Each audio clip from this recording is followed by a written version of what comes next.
네, 맹자 시작하도록 하겠습니다. 맹자는 2400년 전의 인물이죠. 우리가 한 사람의 철학을 제대로 이해하려면 그 사람의 삶과 그 사람이 살았던 시대를 봐야죠.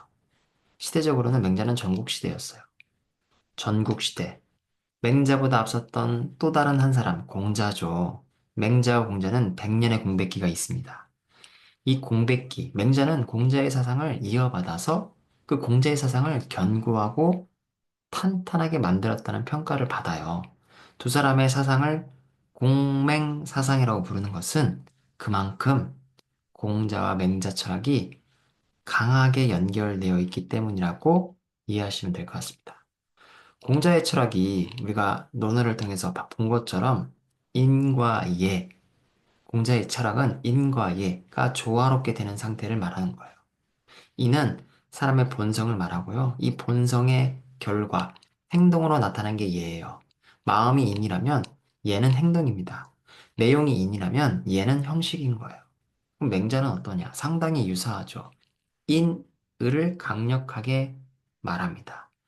맹자의 도는 호연지기의 기상으로 인의를 신철하는 거예요. 인의지 아닌가요? 맞아요. 그러나 그 안에서도 인의를 강력하게 얘기합니다. 이어서 보면 맹자가 무려 15년간 유세를 다녀요. 맹자가 다닌 나라는 뭐 제나라라든가 여기 보시는 것처럼 송나라 그리고 등나라, 추나라도 있죠.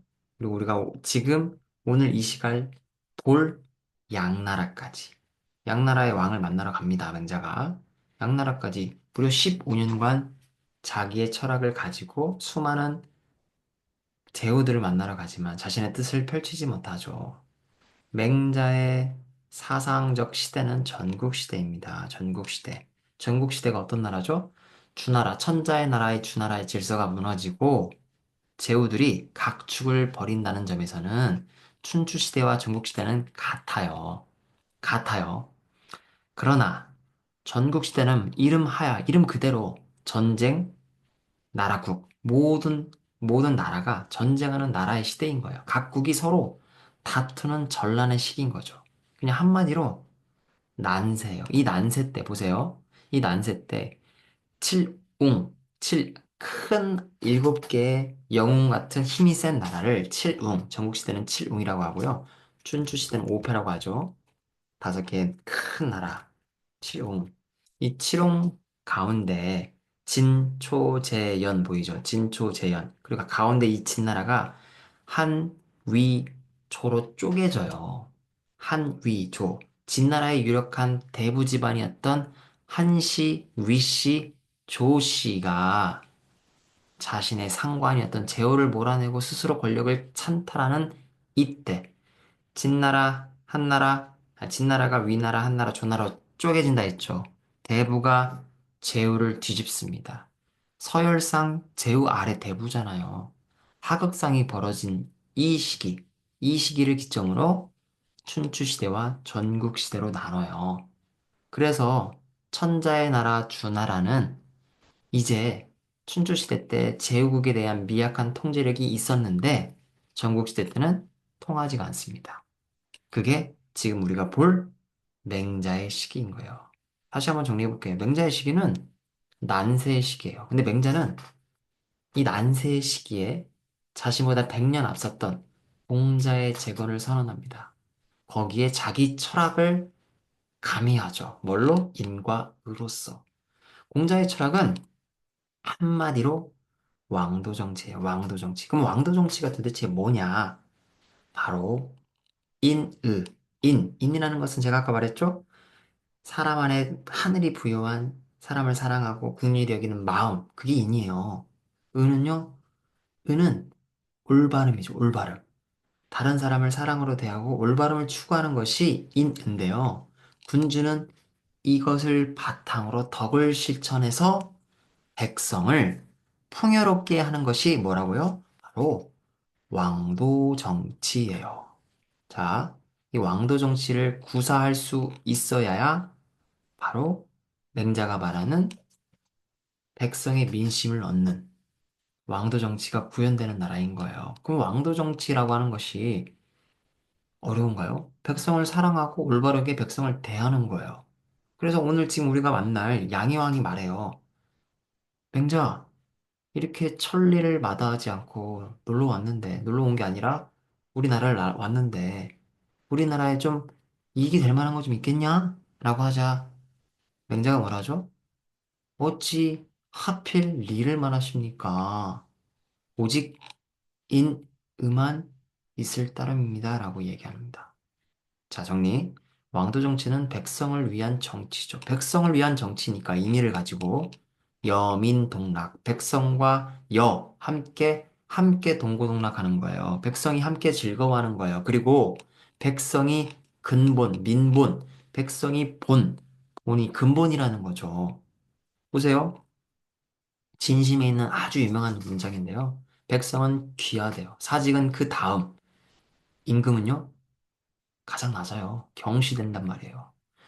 일례로 제나라 선왕이 맹자에게 탕왕이 걸왕이 내쫓김을 당하죠. 무왕과 주왕이 정벌한 거잖아요. 그러니까 왕을 정벌했던 무왕과 주왕 그거 잘못된 거 아니야? 어떻게 신하가 임금을 죽이냐? 그게 옳겠냐? 옳은 일이냐라고 맹자에게 묻습니다. 제나라 선왕이. 그 물음에 맹자가 뭐라고 하냐?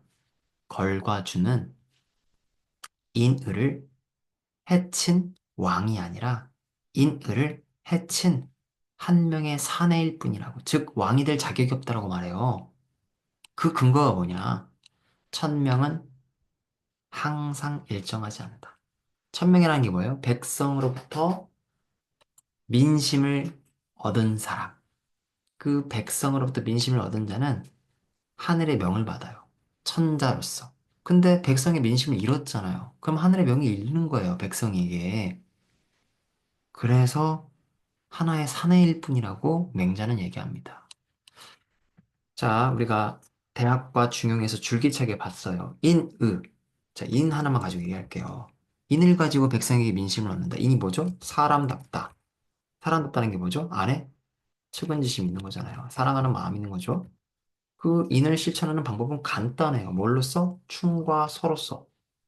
충과 서로써 인을 다하면 백성의 민심을 얻고 그러면 천명은 늘 변하지 않아요. 하지만 충과 서를 가지지 않고 인으로서 백성에게 인의를 가지고 다하지 않으면 민심을 잃죠. 민본주의, 여민동락, 왕도 정치의 측면으로 봤을 때는 걸과 주는 한 명의 사나이에 불과하다라고 하는 것이 맹자의 의견이에요. 어때요?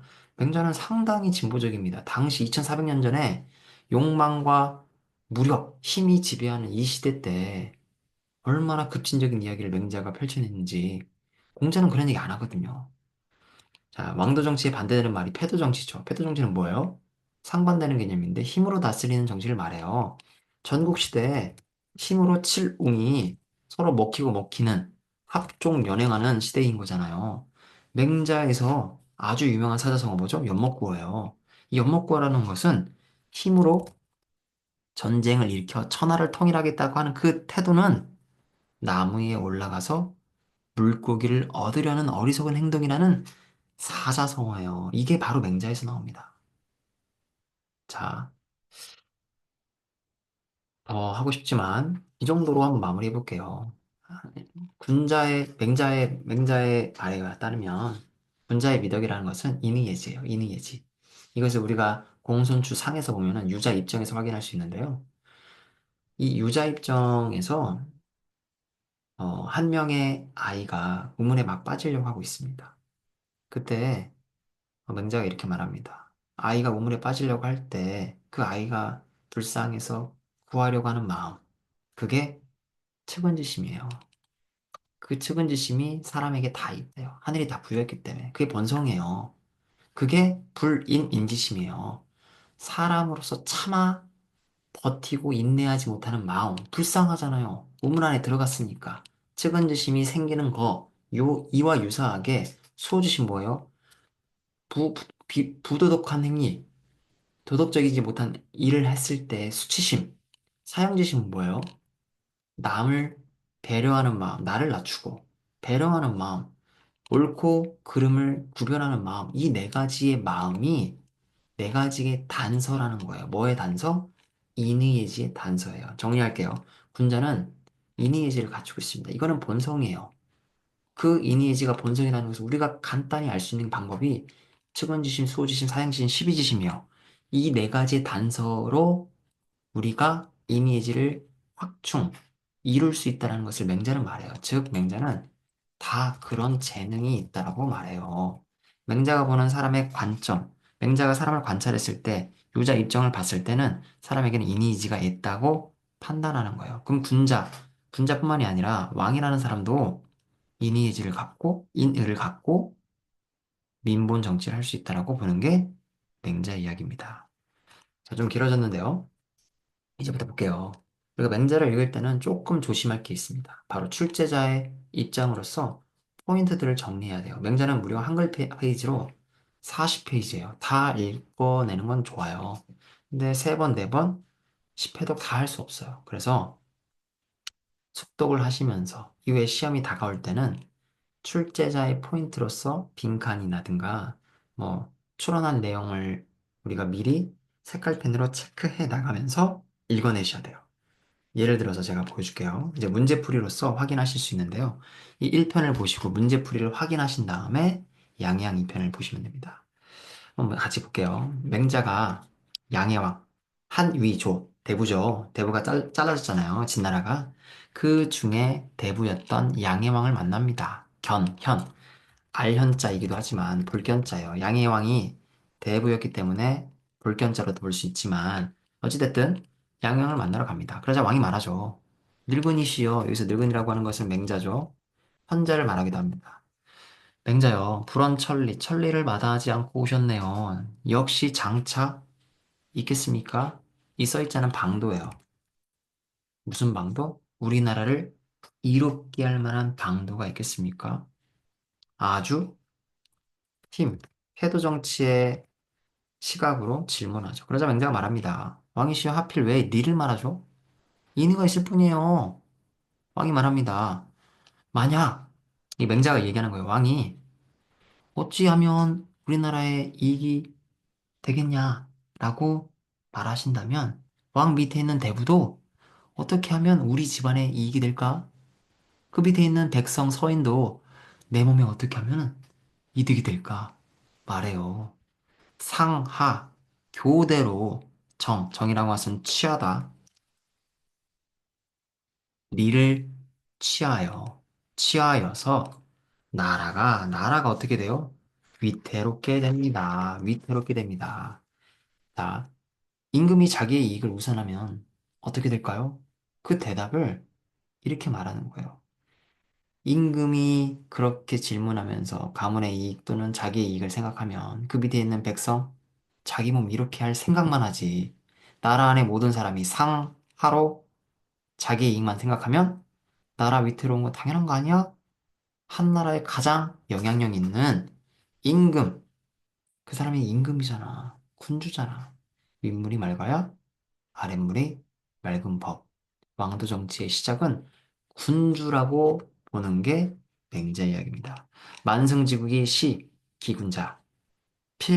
필천승지 가라. 만승은 뭐죠? 일승이라는 것은 술의 한 대잖아요. 술의 한 대. 술의 한 대는 네 마리 말과 세 명의 병사가 이제 같이 묶여 있죠. 만승에는 만대 술인 거예요. 만대 나라, 즉 천자죠. 만대 그 수레를 모는 것은 천자를 뜻합니다. 천자의 나라에서 그 천자를 시해하는 사람은 누구겠어요? 천자일까요? 아니죠. 그 아래는 제후죠. 천승지가. 술에 천대를 몰고 있는 건 제후입니다. 제후를 뜻하는 말이에요. 천승지국에서, 즉, 제후의 나라에서 그 제후를 시해하는 사람은 누구겠어요? 대부죠, 반드시. 만취천언. 언자가 어시자죠. 어시자는 제가 문법으로 여기에서라고 해석했는데요. 만에서 천을 취하는 거 또는 천에서 백을 취하는 거 아니야 뭐가 아니야 적지 않은 게 아니야 아니라고 했지만 뭐뭐 하다 라고 해석하시면 되겠죠. 천이라고 한번 해봅시다. 이게 만이에요. 만 중에 10분의 1이 한 천을 취하는 거 적은 거 아니잖아요. 이 백, 이 천 중에 10분의 1, 100을 취하는 거 적은 거 아니죠, 역시. 이걸 말하는 거예요. 가볼게요.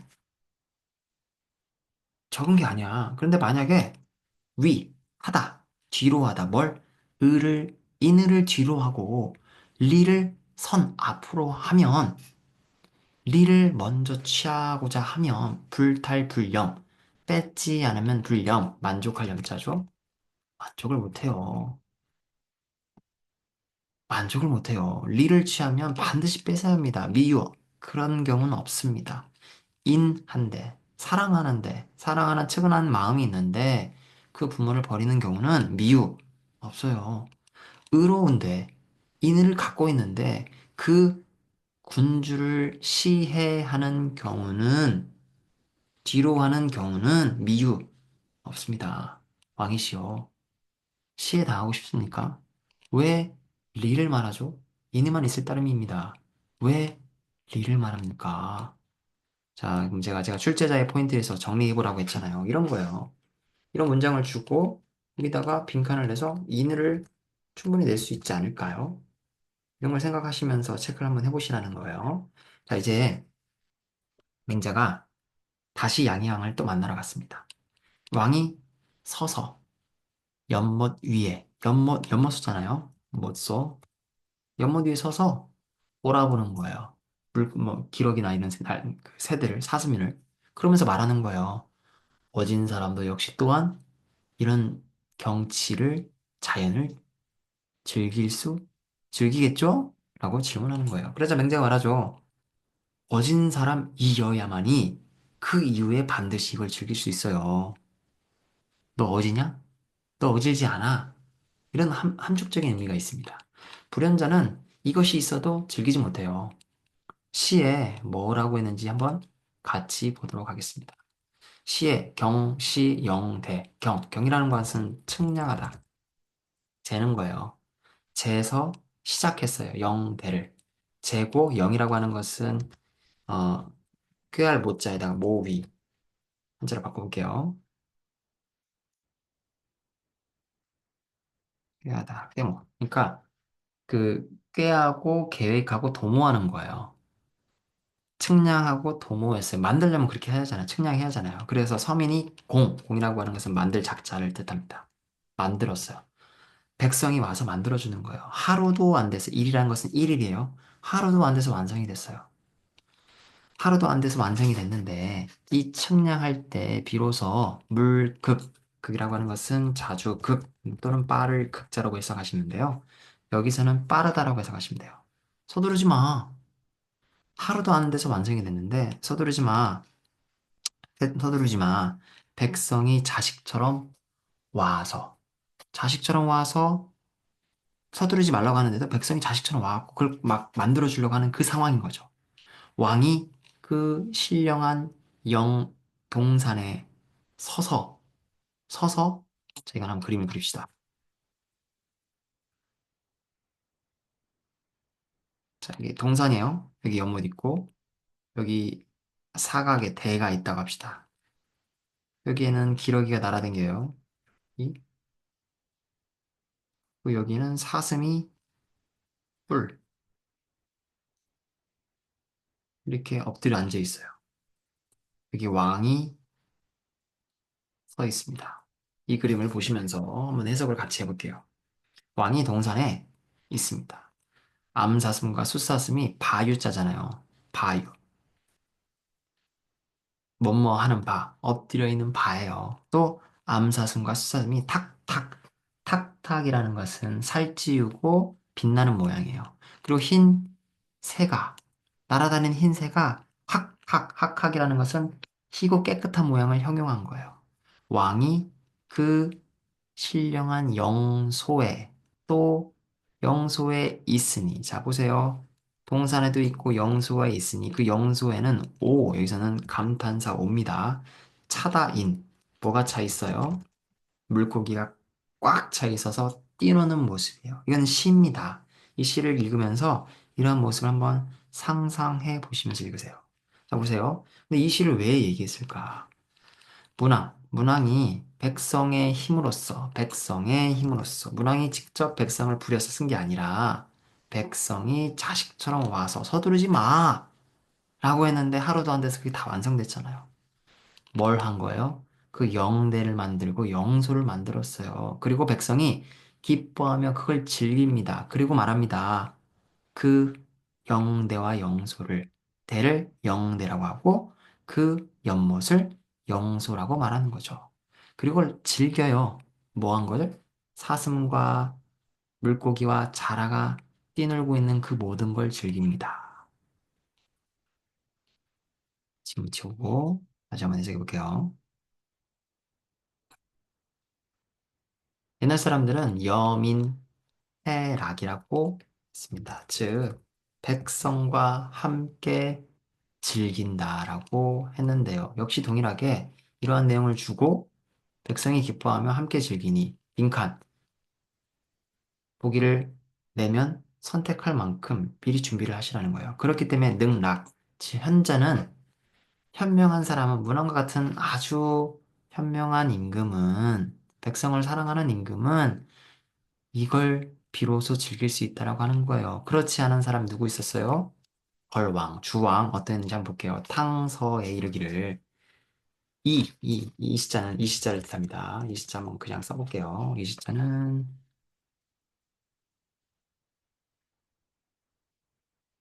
이겁니다. 이 태양은 어찌 사라지냐, 언제 사라지냐, 이거 언제 죽냐. 이 태양이라는 것은 걸왕을 뜻해요. 태양은 왕이죠. 걸왕 언제 죽냐. 나와, 그리고 너라고 하는 것은 걸왕이죠. 나라고 하는 것은 백성이에요.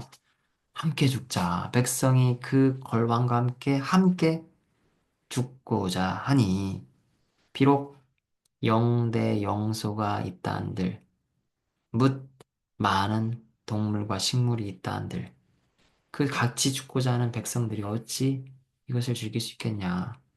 자, 보세요. 해봅시다. 왕도 정치라고 하는 건 인의예요. 인의를 가지고 민본주의, 민본 정책을 행하는 것이 왕도 정치입니다. 여민해락이라고 했죠. 그런데 패도 정치는 뭐라고요? 인의가 아니라고요. 힘, 힘으로써, 강제로서 빼앗고 탈취하는 거, 리를 취하는 거. 그래야만 리를 얻을 수 있다고요. 맹자가 뭘 말하는지 아시겠어요? 이어서 가볼게요. 양양이 말합니다. 과인이라는 것은 자기를 낮추는 말이죠. 내가 라는 것은 다스리다 어짜예요. 내가 이 여기 나라를 다스릴 때 정말 진심을 다했다. 다했을 뿐이야. 진심을 다해서 나라를 다스렸어. 한 해의 흉년이 들면 그 백성을 하동에 뭐에 이주시켰어. 이주시키고 또 이동시켰어. 곡식을 한 해에 뭐 예를 들어서 움직이지 못하는 어르신이라든가 어린아이들이라든가 또는 장애인들이 있을 거 아니에요. 그쪽에는 이주가 안 되니까 식량을 보냈겠죠. 하동 또한 역시 흉년이 들면 동일하게 이주시켜서 백성들을 먹여 살렸다. 그런데 내가 살펴보니 이웃나라의 정치를 살펴보니 무여, 불여 같은 말이죠. 뭐예요? 멈멈한 못하다. 내가 백성을 향해 쓰는 마음만 못해. 이웃나라의 백성은 불가소 적어지지가 않네. 맞네. 나처럼 마음을 안 쓰는데도 백성이 많네. 그런데 우리나라의 백성은 뭐야? 많아지지가 않잖아. 이거 어찌 된 일이야? 야, 맹자야. 나 백성을 향해서 진심을 다했어. 진심을 다했어. 리를 취하더라도. 근데 백성의 인구가 줄어들어. 왜 그래? 맹자가 말하죠. 왕이 전쟁을 좋아하시니까 청컨대 전쟁으로서 비유하여 제가 말씀드리겠습니다. 북소리 전자죠? 북소리가 쿵쾅쿵쾅 나는 북 울리는 소리가 쿵쾅쿵쾅 울려대고 있습니다. 병기가 서로 교접, 맞부딪히며 접하며 쨍그랑쨍그랑 싸우고 있습니다. 기갑. 갑옷을 버리고, 그리고 그 병기를 끌며 도망갑니다. 도망가고 있는 병사가 있어요. 꼭 두 명의 병사 중에 한 명이 100보를 도망간 이후에 멈추었어요. 또 다른 한 명은 고작 50보를 도망간 이후에 멈추었습니다. 볼까요?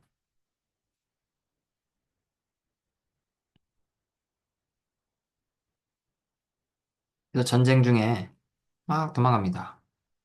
50보, 도망갑니다. 100보. 그리고 나서 이 50보 도망간 사람이 얘한테 야, 너 왜 도망갔냐? 하면서 이제 이야기를 하는 거예요. 50보 도망간 사람이 말하기를 자, 아직 죄송해요. 자, 그리고 나서 이제 맹자가 말하는 거죠. 이 50보 도망간 사람이 웃습니다. 50보 도망간 것으로서 비웃습니다. 그렇다면 어찌합니까? 라고 얘기하는 거죠. 즉, 100보 도망간 사람이 있고, 그리고 50보 도망간 사람이 있는데, 50보 도망간 사람이 자기보다 더 많이 도망간, 100보 도망간 사람을 비웃으면서 말하는 거예요. 에이, 쟤 진짜 많이 도망갔네. 라고 비유하며 왕에게 묻습니다. 어때요? 어떠합니까? 그러자 왕이 말하죠. 아, 불가하지. 야, 50보 도망간 사람이랑 100보 도망간 사람이랑 똑같은 거 아니냐? 다만, 100보만 안 될 뿐이지, 얘나 쟤나 이것은 다 뭐다? 도망간 거다. 맹자가 뭘 얘기하는지 알겠어요? 네가 한 백성을 향한 진심, 마음씀이 50보에 도망간 사람의 비유에 똑같다. 도망가지 않는 게 중요한 거지. 임의를 실천해서. 너는 여전히 리를 취하고 있잖아. 리를 조금 취한 거야. 리를 많이 취한 거. 그 다른 거야? 라고 묻는 거죠. 자, 지우개. 지우개가 안 보이네요. 여기 있다. 이어서 쭉 가볼게요. 맹자 말합니다. 왕이 이러한 이치를 안다면, 맹자가 말하죠. 왕이 이와 같은, 왕이 만약이라고 해석하실게요. 만약 이러한 이치를 안다면, 바라지 마십시오. 백성이 많아지는 거. 어느 것보다? 이웃 나라보다. 여기서는 뭐뭐보다라고 하는 비교급이죠. 어조사가. 이웃 나라보다 많아지는 것을 바라지 마십시오. 그리고 말합니다. 불위 농시. 농시라고 하는 건 농번기 때죠. 농번기 때를 어기지 않으면 곡이라고 하는 것은 곡식은 불가승식. 다 못 먹을 만큼 많아요. 불가승. 이길 수 없다. 먹는 걸 이길 수 없다라고 하는 것은 다 못 먹을 만큼 많다는 말이에요. 그리고 자, 이거는 촉입니다. 촉. 삭 아니에요. 수 아니에요. 촉이라고 하는 것은 그물이 촘촘하다 촉이에요. 촉보를 불입오지.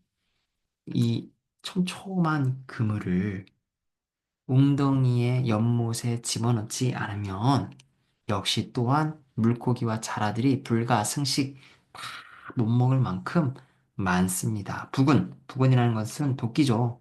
도끼를 때에 맞게끔 가지고 산림하면 산림 가서 벌목하면 제목이 역시 또한 불가승용 다 쓰지 못할 만큼 많습니다. 곡식과 물고기 또 다 못 먹을 만큼 많고 이렇게 해석할 수 있겠죠? 제목도 다 쓰지 못할 만큼 많고 이것은 백성으로 하여금 뭐 하는 거예요? 양생, 상, 사다. 이렇게 다 백성으로 하여금 다 못 먹을 만큼 항산, 그러니까 재물이라든가 곡식이라든가 살림을 풍부하게 해주는 상태라 만들어 준다라고 하는 것은 이것은 백성으로 하여금 생이라고 하는 것은 산 사람이에요. 사라고 하는 것은 죽은 사람. 한번 해석해 볼게요. 산 사람을 양육하게 하고 죽은 사람을 제사 지내게 하는 데 있어서 제사는 중요하잖아요. 유감이 없게 만드는 것이다. 이것은 백성으로 하여금 유감이 없게 만드는 것이다. 자, 보세요. 마지막. 양생상사, 무감. 양생상사, 무감.